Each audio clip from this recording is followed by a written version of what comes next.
Hello, hello, hello, hello, hello. This is Charlie Newton, and this is Splash. I'm so glad that you decided to join us today. Today we're going to make some art. Make some art. I don't know what we're going to make, but we're going to do creative watercolors. So we're going to create a watercolor painting. We may do more than one painting as well. And it's going to start off very abstract, and we may bring some shapes into focus. What we have at our arsenal is all of our practice that we've done all year long. So we've done some perspective practices. We've practiced drawing skulls. We've practiced drawing crayon boxes. We've drawn with all type of things. But now we're just going to paint, and we'll let the painting take us somewhere. Your painting may not look like my painting, but we're going to do some basic techniques that you can follow along with. First thing we're going to do, let's just review wash. Let's start off with a watercolor wash. So you're going to get your wide brush, the widest brush and the softest brush that you have, and we're going to put a wash on the paper. So let's get started. So I've already taken my paper down. So when I put this um, easy release tape on the paper, what it does is it stretches the paper, sort of like stretching the canvas on wood. So when the paper gets wet, it shrinks and it buckles. So when you tape all around, not just the edge corners, but all around the paper, then after the paint dries on the paper and you remove the tape, the paper will be flat. So just as, by way of review, we're going to use our wash brush, and this is a 1-inch brush, uh, synthetic hairs, and you dip the brush into the water and just wet the paper.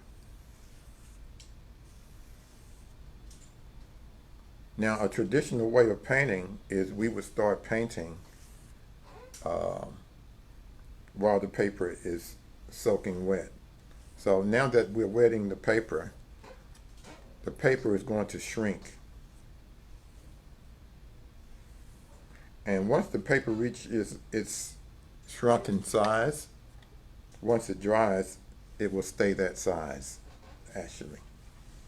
So I could start painting now, or I could wait. What I'm going to do, and what I would like for you to do, is go and get your hair dryer and just blow dry the paper.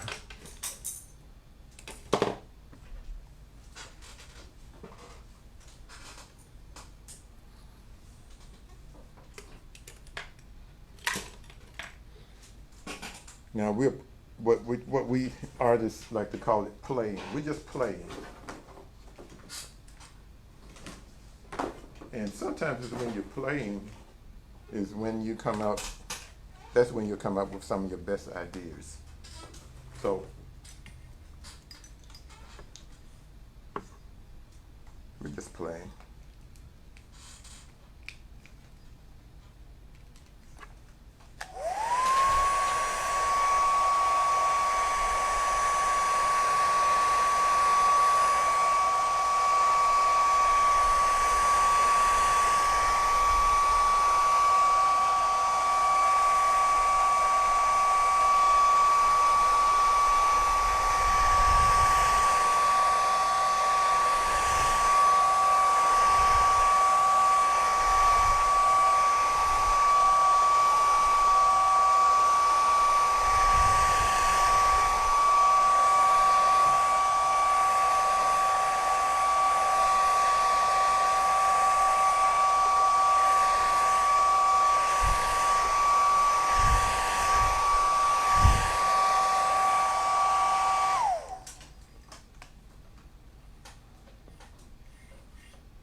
So where do your ideas come from? Um,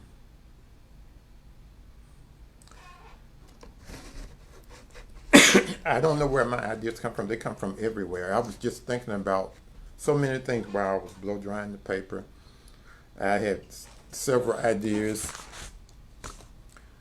but maybe we can post a picture by Kandinsky, Wallace Kandinsky, because I'm thinking I want to use his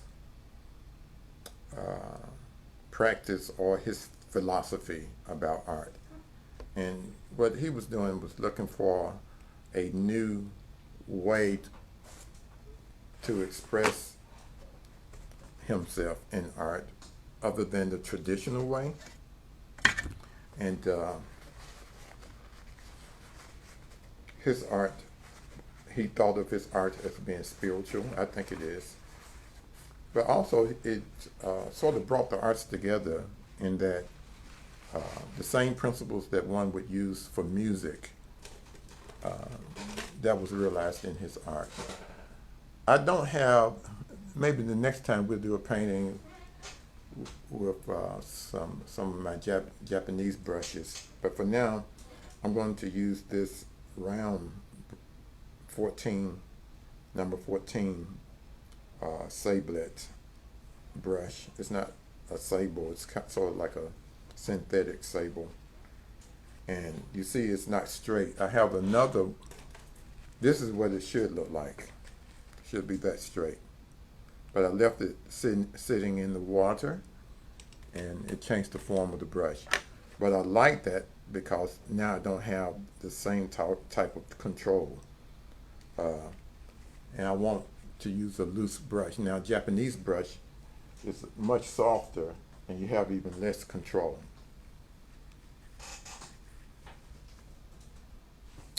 Let's both of us start with yellow, which is usual. It's normal for me to start with yellow. And let's just play, first of all, with what colors can do. So let's put some yellow marks anywhere on the paper. And this is, think of this as being abstract for now. I think of abstract art, I look at it as realism, and I look at realistic art as abstraction. And that way, my thinking runs the gamut of all of the foundations of art making at the same time. So the reason why I'm placing yellow everywhere I think I might need it or want it, and I'm going to leave some white paper. I think it's important to leave white because even though I do have some white paint, I don't want to use it. Traditionally, we use the paper as the white. So I put a wash on this paper. I'm wanting to really paint something that's kind of strong, a strong painting.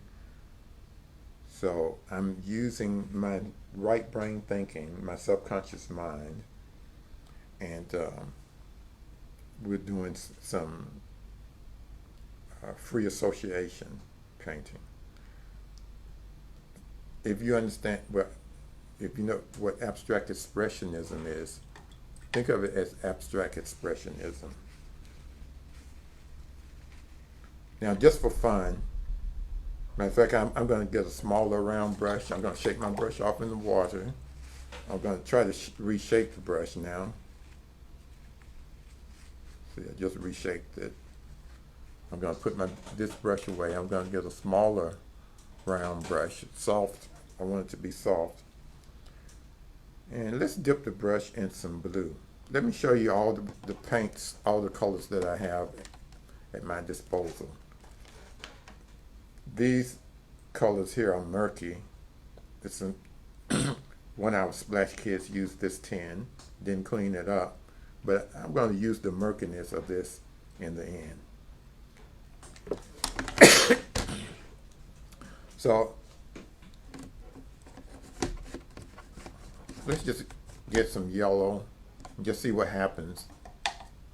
Just want to remind us, oh, we got yellow. Let's get some blue. get blue paint and see what happens when I paint over the yellow with blue. What do you think is going to happen?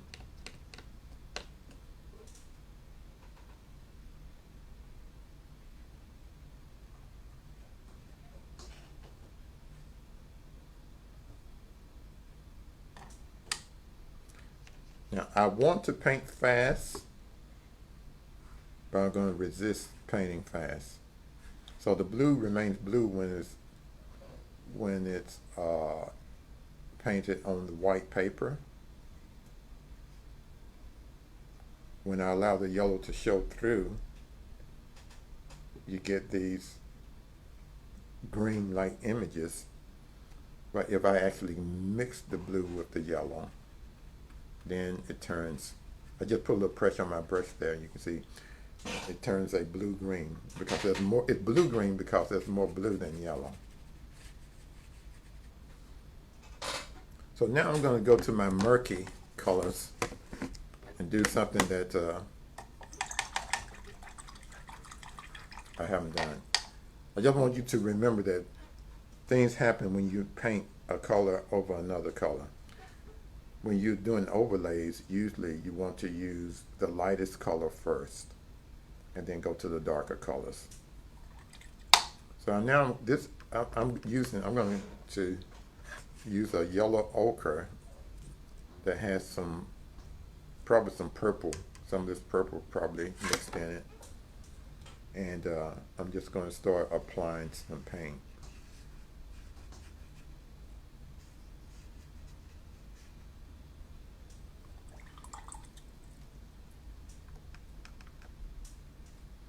So, we mentioned abstract expressionism.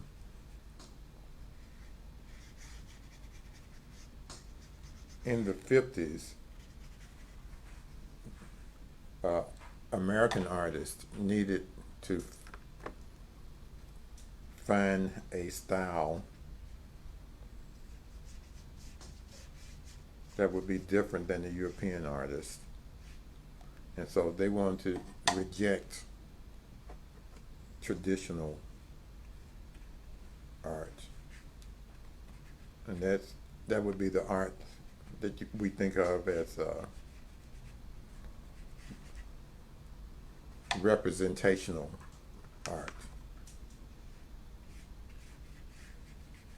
Art that's like you're looking through a window. In other words, you want to paint an apple and you want it to look like an apple.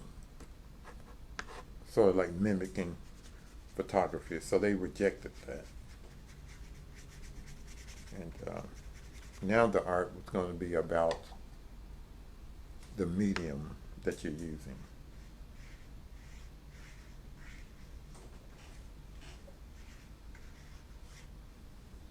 I'm still using this small brush so that I can change my mind. If I use a larger brush, I may change my mind too late about where I'm going to make a mark. So with this brush, I have time to think about, okay, do I want to continue this way? I'm going to do something that students do unintentionally. Advanced students do this. They will make a painting. They have something in their mind what the painting is going to be about. And usually what's in your mind is hardly ever what you actually paint. Okay. And so they will make a painting and they will keep painting, and all of a sudden the painting would change, but they don't know it. So they wind up painting a totally different painting on the same canvas or piece of paper. Totally different in every way. Technically different, thematically different, but they don't realize it.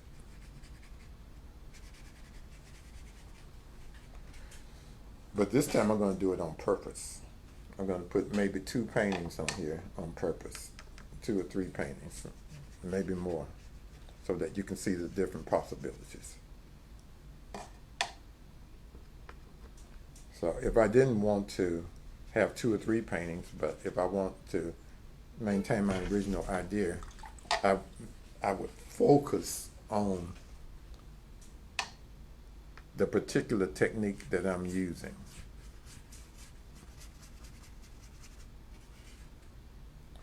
To make sure that I stay on the same track.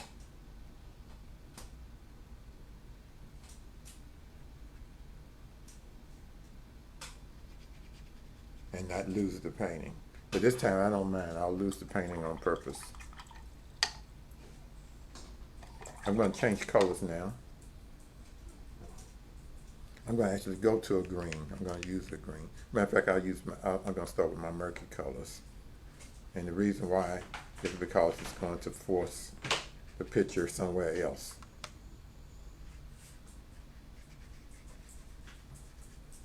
Yeah, it's going to cause problems.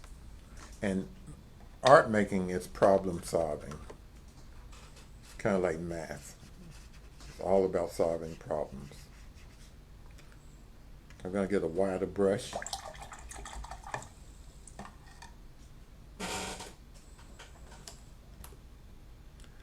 John Lewis talked about good trouble. And in art, sometimes you need to cause some good trouble. Look for just the right brush. Huh?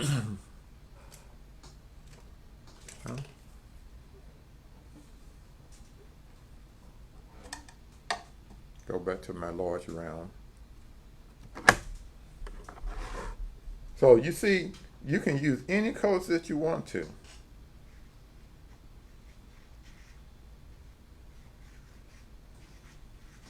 can paint any way that you want to. You can allow the paint to pool, like it's doing right here. Or you can do a dry brush by drying your brush off, drying your brush out, dipping it into the paint until the paint feels tacky. Now, matter of fact, I'm going to, before I use this dry brush, I'm going to blow dry the picture.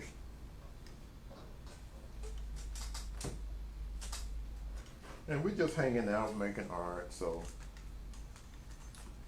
you don't get graded for what you do in private. No grades. You don't have to please anybody but yourself.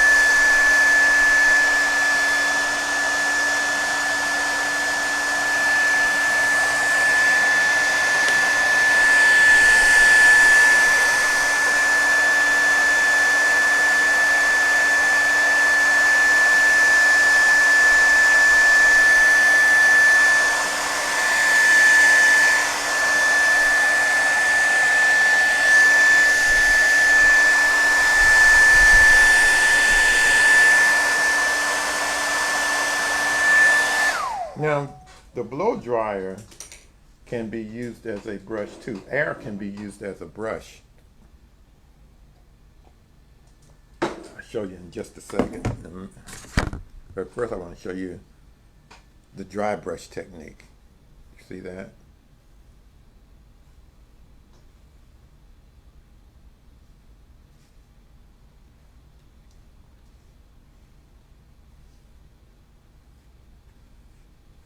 I'm using the side of the brush. Look how I'm holding my brush.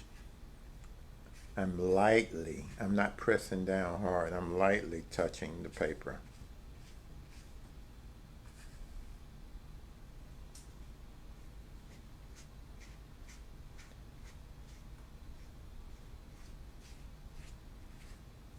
It's called the dry brush technique. Andrew Wyeth, the famous watercolorist, American watercolorist, used that. And around here, see what's the artist's name?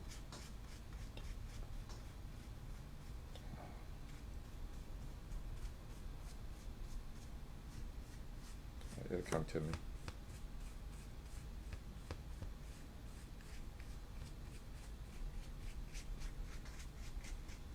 So dry brush is sort of like cross hatching with watercolor. So now I'm building up heavy. You see several dimensions. You see where I started. You see where I am now. And when I laid this dry brush across here, all of a sudden there's another dimension. So you have different planes, or the planes are not so easily recognized. Space is being opened. When I'm talking about planes, I'm talking about space. So we're working on a two-dimensional plane, this sheet of paper, but we're looking into it. Like I mentioned, abstract expressionism, and Rothko comes to mind. Let me show you how you can paint with air, though, first, and then I'm going to show you something else. So I'm going to get my brush very wet. I'm going to dip it into a murky orange. See how wet that is? I'm pooling the paint on purpose. Now watch what happens.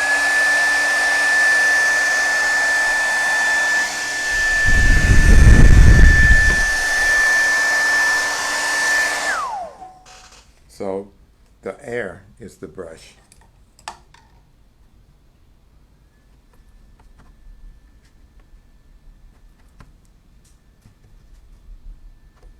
Still abstract. In abstract expressionism, the colors, it's about paint, it's about color, it's about the material.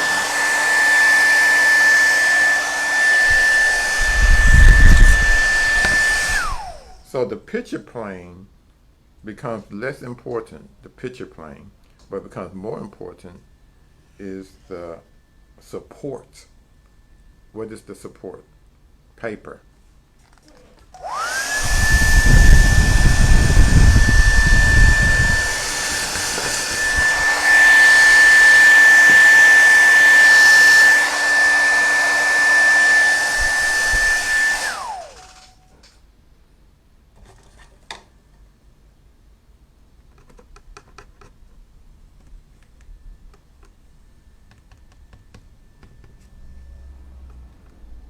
I'm always thinking about some type of balance, and that's why I'm putting paint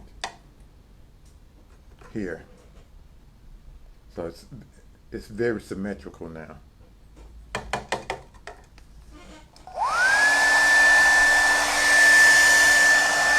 Using symmetrical balance, and I'm using the air as a brush.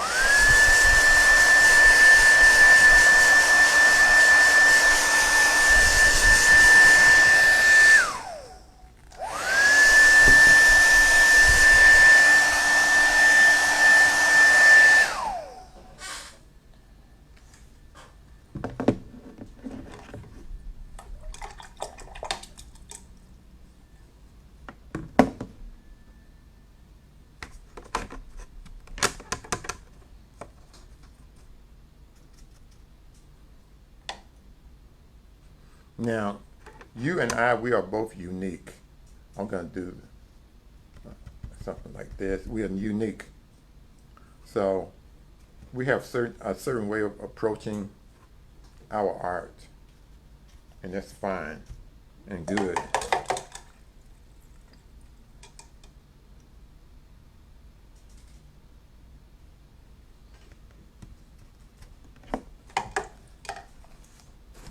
Just be aware of the things that you do automatically, and sometimes you don't want to do what you would normally do. And you will want to do what you normally do.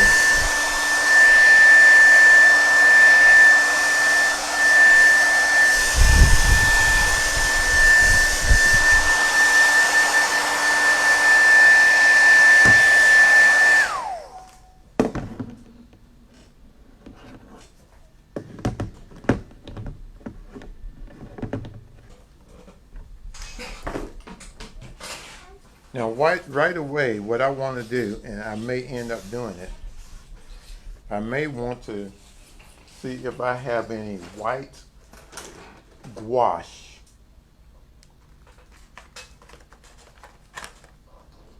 And I do.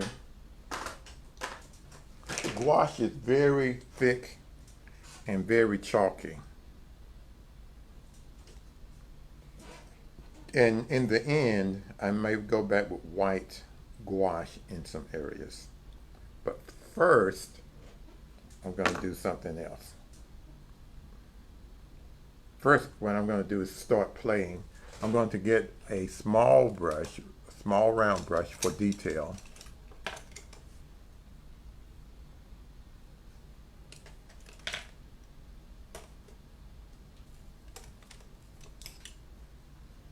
I think this will do it.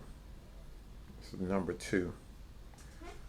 And I'm going to probably use a purple, a deep purple or black. I think purple would be more fun. I'm just going to start painting some details.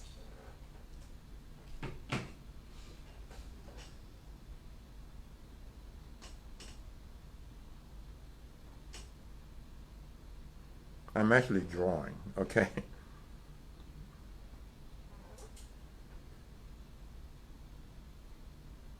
I just had an idea, and I'll use it. I'm going to spread this purple paint. It looks black, doesn't it? But it's actually purple.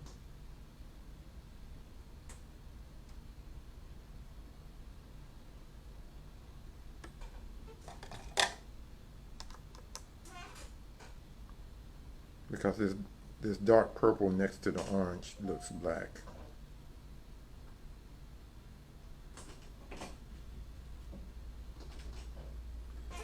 See if you can tell what I'm trying to do.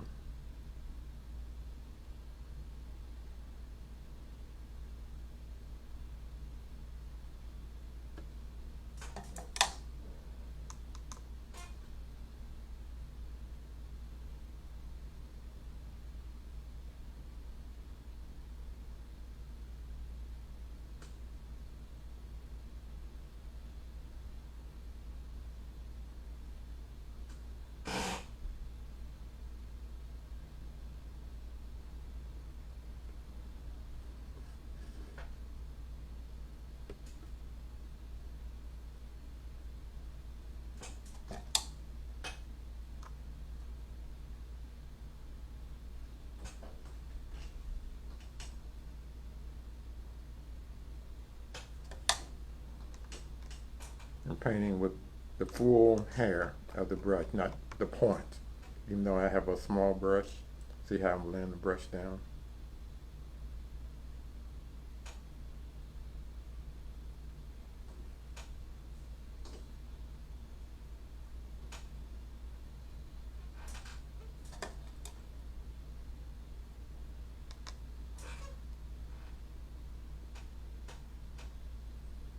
So I have the point, but also I have the full brush that I can use. Entire brush.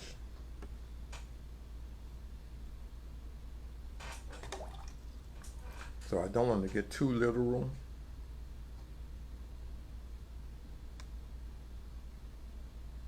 So I'm gonna not overdo this. I think I'm gonna use some blue.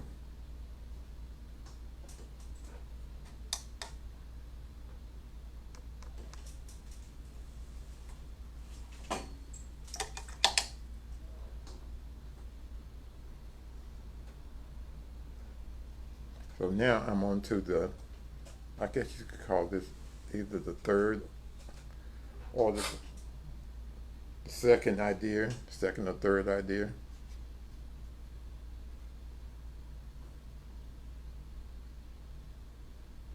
So what I'm doing now makes this totally different than what I started off with. Remember I said students do this without knowing it. And so what the teacher does is let them know that, okay, you've lost your original idea. the paint speaks. The paint speaks for itself. You can talk a good painting, but the painting is it's going to tell the truth.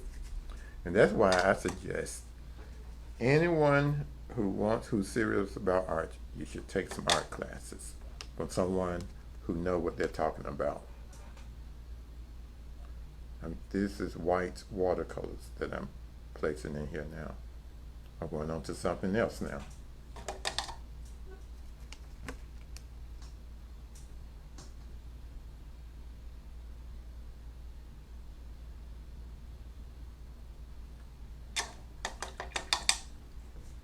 Remember, I still have this gouache that I may use. It's going to be very thick, very chalky if I use it.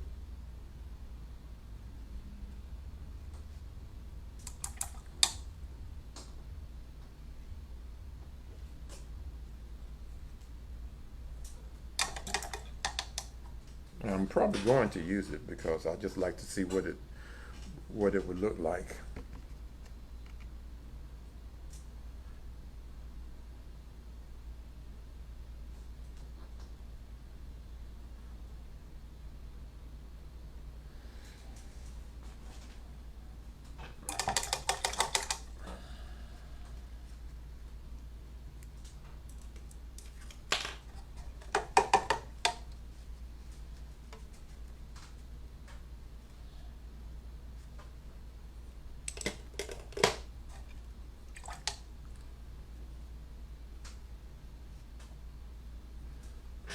I'm going to a medium round brush now.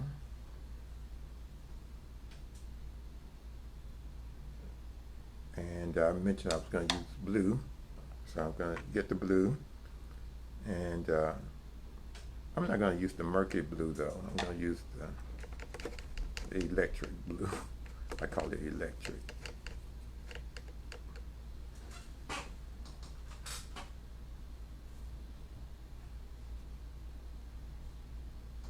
It's like a blue-green.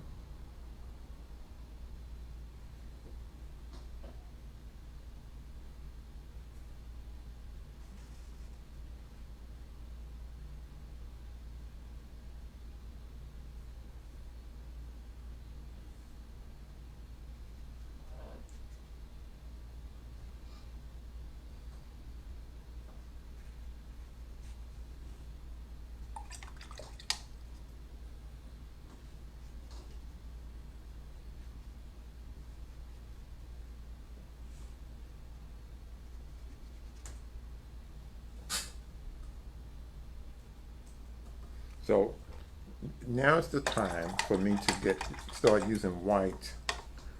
Now, one problem that I'm going to have is that I have some dirty water, and that might be a problem, but I have a cup of water that I'm drinking, and I may pour that into something and use it.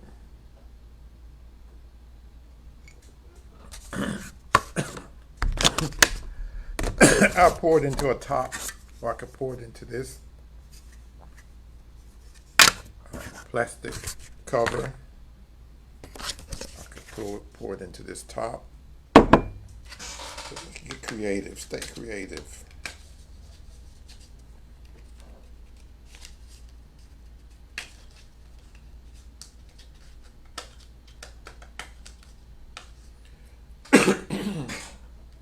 You guys keep painting. Now, what I've done so far is still in the abstract expressionist mode. I'm going to take this painting. First, I'm going to see what happens with the white. So I remove the paper from this top, and I'm going to put some water, pour some water in. I don't need much water. That's enough. Place this over here on the side.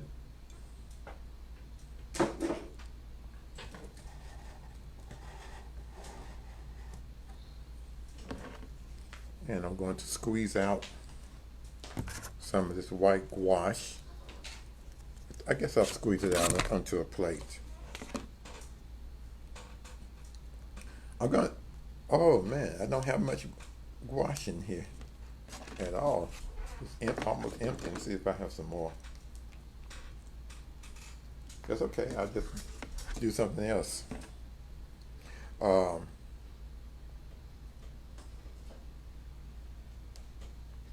Picasso made a statement that I love. He's arguably probably the greatest or the most gifted painter of the last century. Um, he said, "When I run out of green, I use red."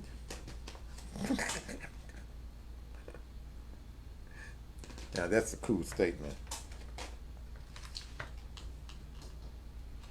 So I don't have enough white gouache, I don't think, in here. I'm gonna look and see. You guys keep painting. Your painting is not going to look like mine. And what I'm going to do to finish this painting off is I'm going to allow my, what we've been talking about is free association painting. I'm going to allow that to creep into these creative watercolors. And I'm going to allow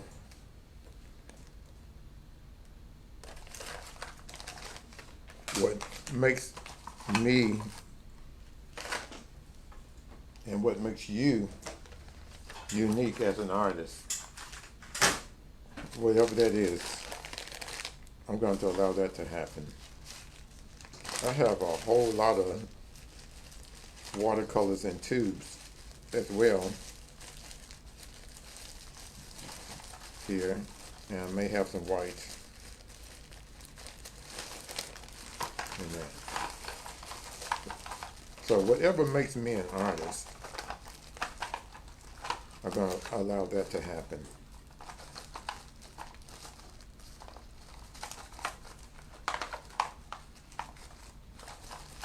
So it's going to look like a Charlie Newton painting. That's what I'm trying to say. And your painting needs to look like your artwork.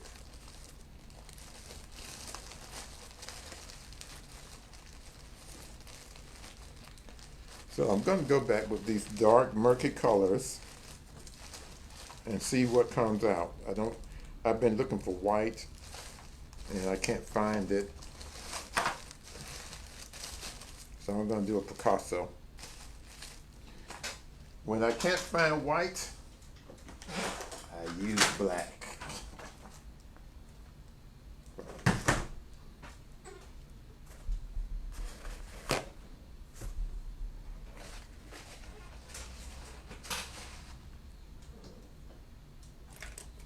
Now I'm going to need the right size brush,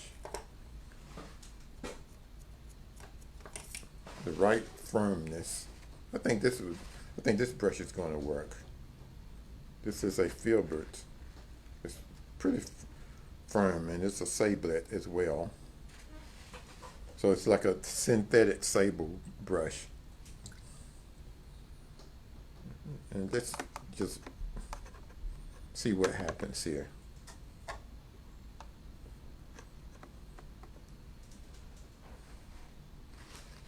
So I see something I need to do before. So I have paint on this brush. This is watercolors, so I do not have to clean the brush, because you can always reconstitute watercolors. I'm putting purple on this brush.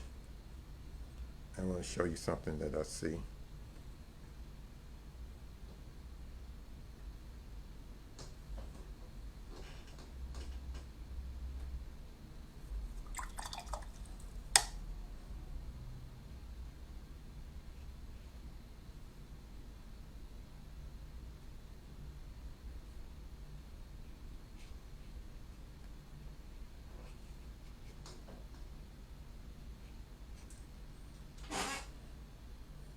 Can you see this? I don't know what that creature is, but it's there.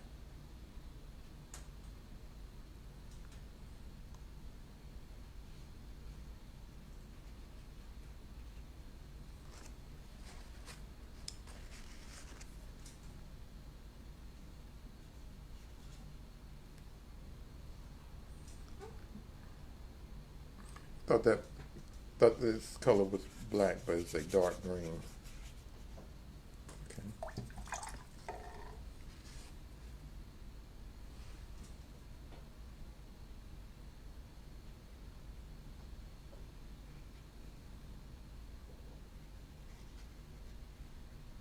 So I'm using free.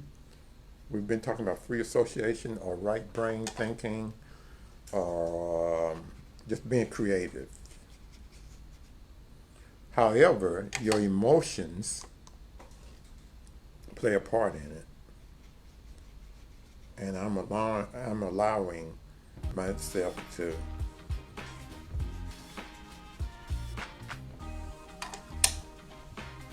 be myself, think. I'm allowing my emotions to play a part in what I'm doing, or play a role.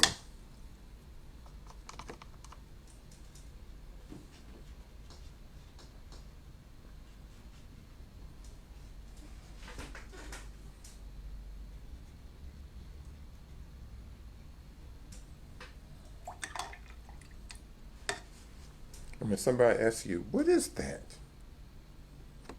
Tell them it's art.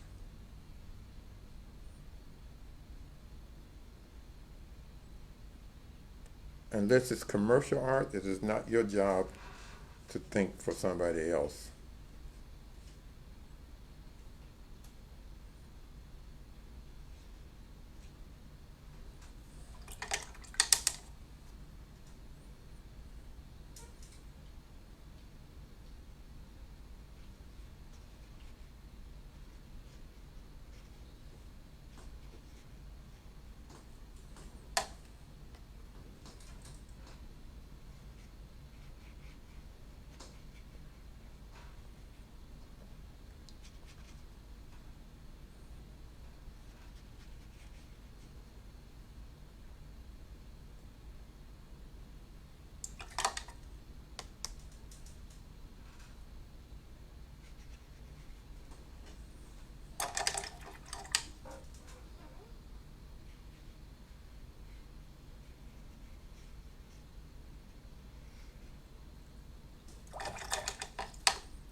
See, do you see how I'm just allowing the paint to flow however it wants to? So I'm loading my brush up with the paint and water. I'm not letting my brush get dry.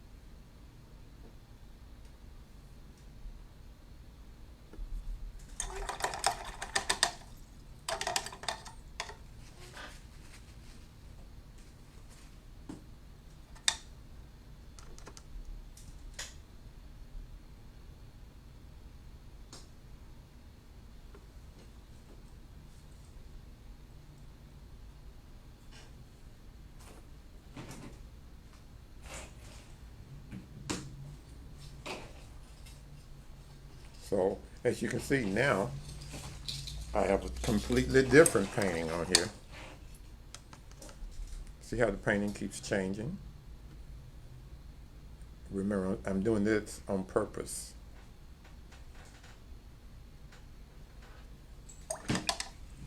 Now every stroke that I'm doing happens to be intentional.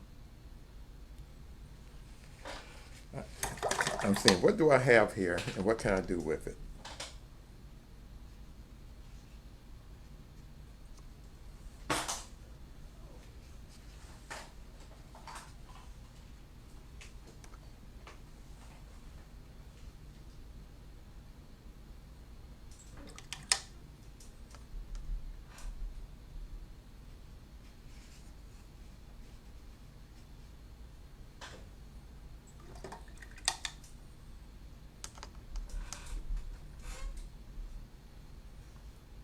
This is creative watercolors.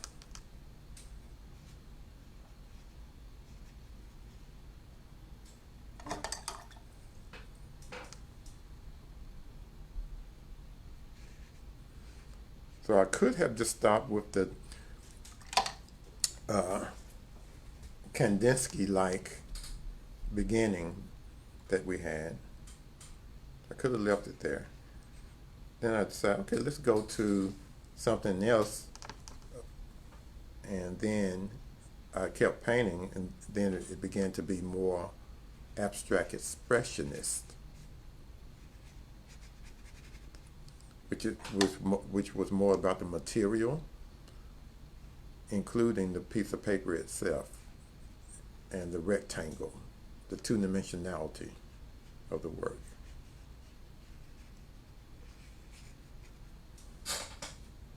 Now I've taken it more into surrealism. I started thinking about Picasso.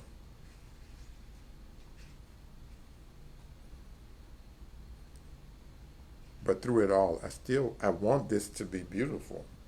I just happen to want it to be beautiful. It's just something that I wanted. It don't have to be beautiful, but I want it to be.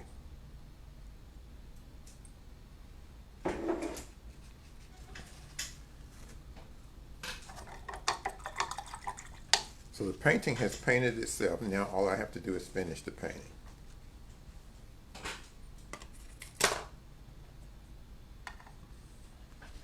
So it's okay to not know what you're doing.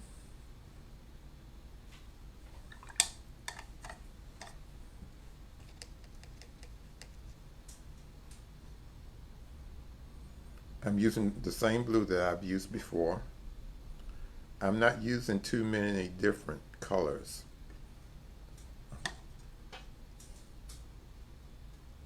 I'm just trying to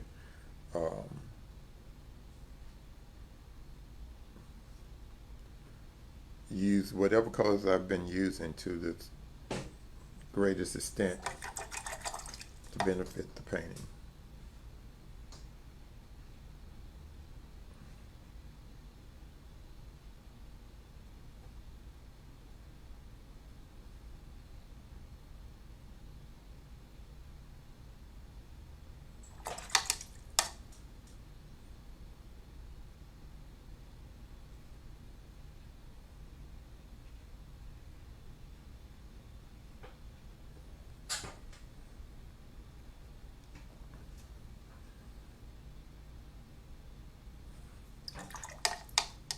I'm going back into this area here with nothing but water. There's nothing but water on my brush. I'm just spreading.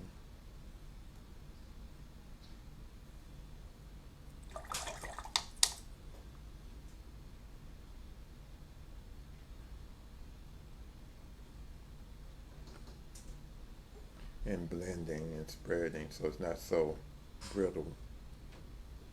This image is a little brittle. I want to blend it a little bit more.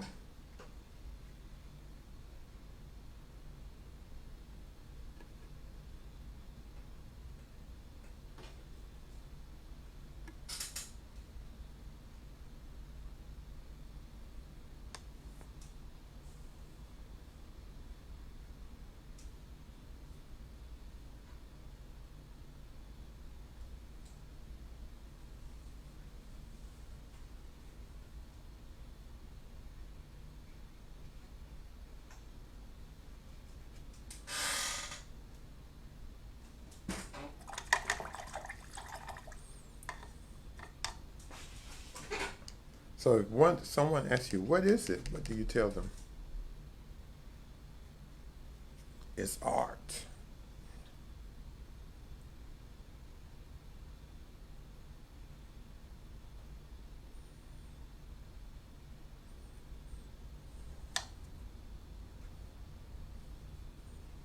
Yeah, but what is it? Well, what do you see?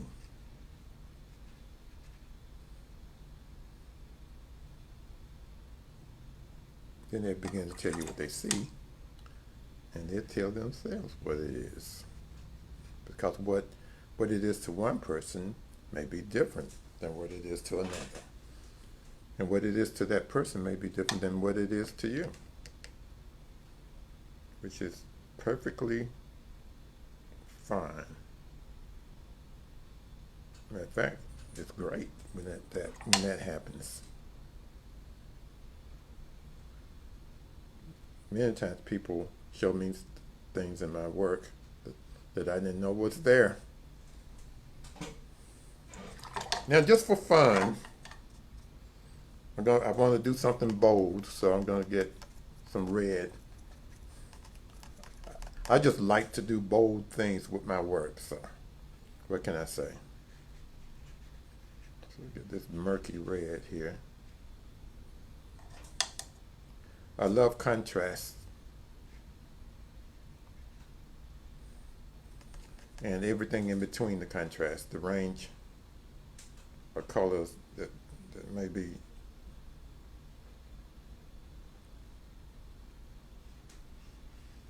in between the contrasting colors.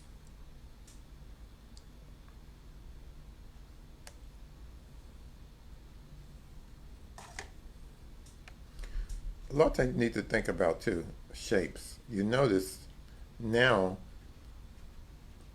I'm repeating these cloud-like shapes.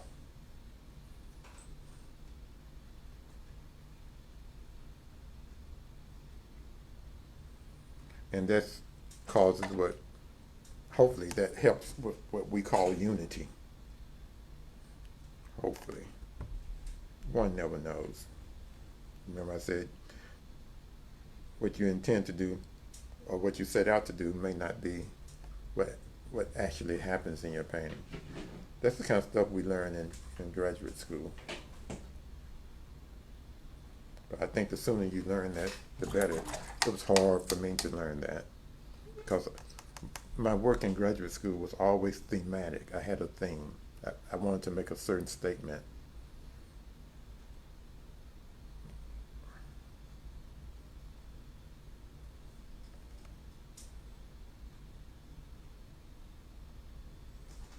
Yes, I think that's enough red, don't you? Maybe not, maybe a little bit more. Now I'm going to use red to sign it. And that's a picture. That's a painting. That's going to do it for today. What do you think? How did your painting turn out? Did you allow the painting to tell you what it wanted to be? Did you notice that as we went through the process of painting, that each layer, the painting changed and evolved? And then the last step was to put my own emotions and feelings and techniques and my idea about what art is. I put that in the picture.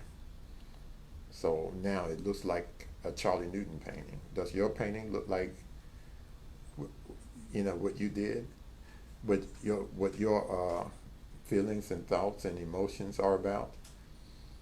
Once you can do that, then basically you are an artist. Thank you again for joining us for Splash. I hope that you will catch us next Tuesday for our next class. Remember, as always, art is for everyone. Bye bye.